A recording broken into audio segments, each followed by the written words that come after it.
Kindly subscribe to our YouTube channel. See how to. Click on the subscribe button below and also click on the bell beside this. This will notify you once we drop a new video. Thank you.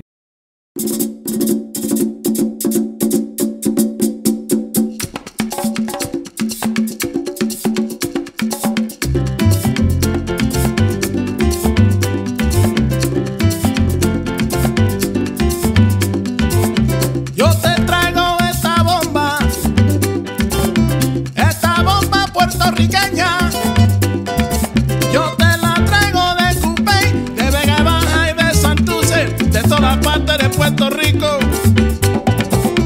Esta bomba yo la dedico a toda mi gente de Puerto Rico, a la familia Fontanet, allá en Cupey.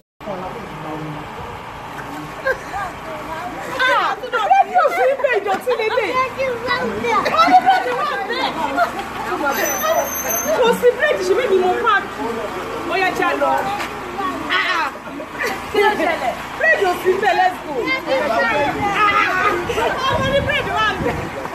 Hey, don't let your man on bread to one. You let on the living machine. Bread your super, pipi. And to go where bread one. Oh, simple, je peux te faire gelati anoni. Je suis